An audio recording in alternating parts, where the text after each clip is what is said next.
Top 10 Madden 24 cards in their prime. Let's get some honorable mentions out of the way first, starting off with Warren Moon, quarterback. The legend was the first quarterback to get Gunslinger. Came out, I believe, the second Saturday of Madden Ultimate Team.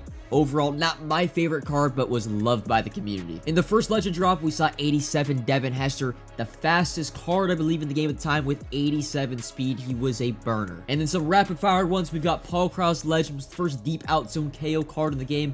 Middle linebacker, out of position 0 show, Rob Gronkowski. Again, one of those super tall users. And lastly, one of my personal favorite cards, the 85 overall team builder, Joey Blount.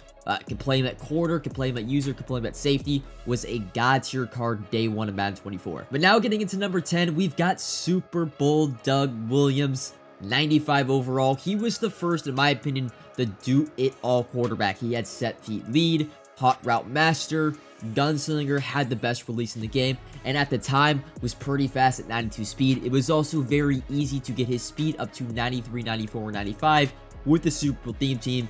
Doug Williams, from the time he came out and released, was the overall quarterback one. It wasn't even close until another player later on in this list. Next up at number 9, we've got the 90 overall unstoppable Kyle Pitts. Now, Kyle Pitts in general are always great cards in Madden. He was my favorite tight end, like player model build throughout the entire year. Very important, 6'6", under that 245 weight, so he could juke properly. If you're above and you're a little bit heavier, like Rob Gronkowski, George Kittle, you'll notice the juke just isn't as good. Card dropped pretty early on in the game, and for me was the tight end one, I believe, until the Tony Gonzalez Ghost card. Not Combine running back Bo Jackson, but Campus Hero 88 Bo Jackson at number 8. A card way ahead of its time. I believe the fastest card in the game. The Campus Hero theme team also very easily able to get the +1 speed. So you're looking at an 89 speed running back the second or third week of the game.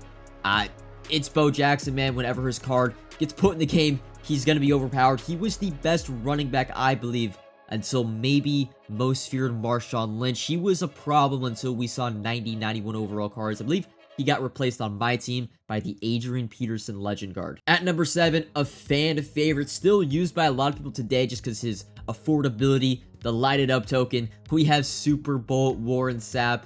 Again, the X Factors were brought to light during the Super Bowl promo, and he had, I believe, unstoppable force. And at the time, there was probably only 1 or 2, I believe, secure protectors in the game that were at least for 0 or 1 AP. So for the most part, Warren Sapp was wrecking havoc until secure protectors kind of became more known and be put on offensive line. But Warren Sapp also, I want to throw this out there, the 87 overall Warren Sapp that came out, the first LT, first legend weekend LTD, was also an amazing card. I believe he was the best tackle in the game for a good time at the start.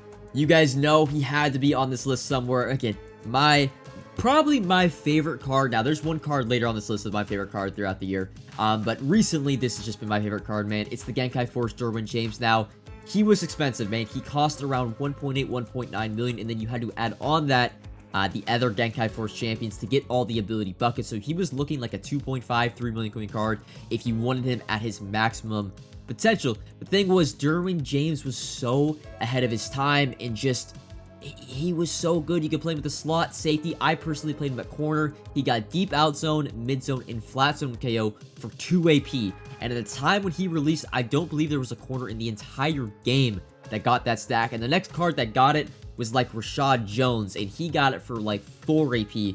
Derwin James had all the abilities. He has the height, he had the speed, and the ability cost on what I call the God stack for an outside corner, pretty much all zone KOs, was only 2 AP. This Derwin James, I still use on my team today.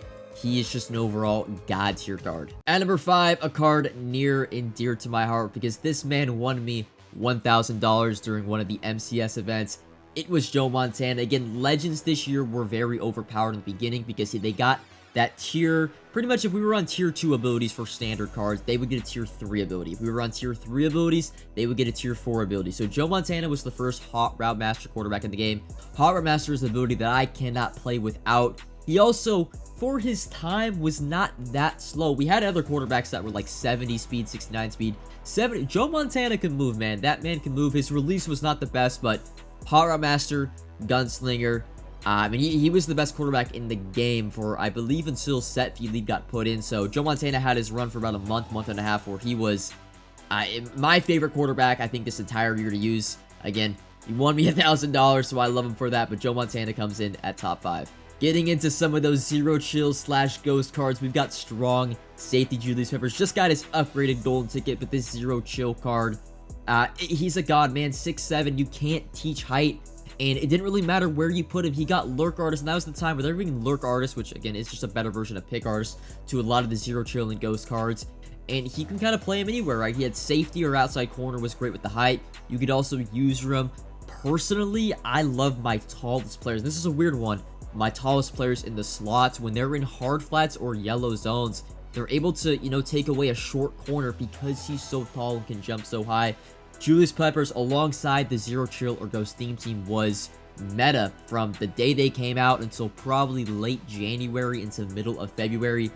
Julius Peppers out of position. He's always just honestly like Ted Hendricks in years past.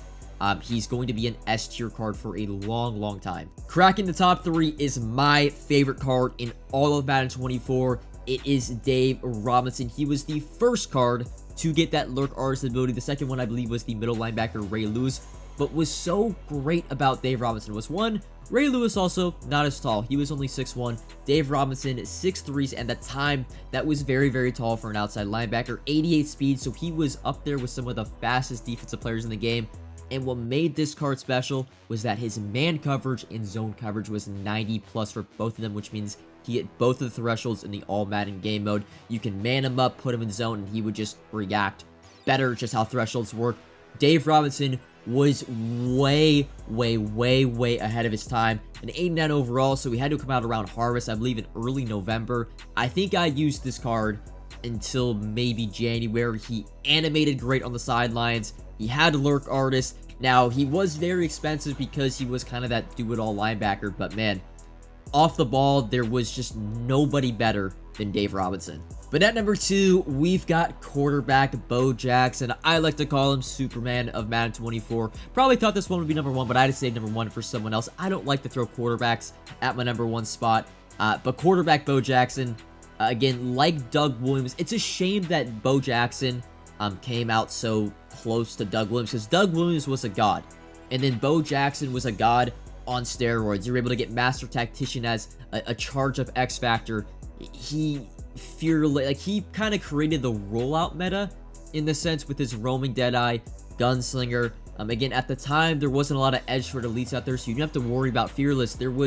Bo Jackson was the perfect quarterback, and he was the meta quarterback probably until a few weeks ago. Genuinely, other than maybe quarterback Derrick Henry in Madden 22 from December to January, I don't think there's been a quarterback that's just been that universally, like, just everyone kind of knows he's the best. There's no one even remotely close to him, and he just does it all on the field. You also get out on the run, man. He could juke. Now, he would fumble. He didn't have Truz, but that would only made him better. But man, Bo Jackson, right? What's his stack even? Gunslinger, set feet lead, roaming, gift wrapped, and then you would do either Master Tactician as like the charge up or run and gun, or I think he did have Truz as one of his X factors, but I didn't use the Truz on Bo Jackson. I prefer the Master Tactician.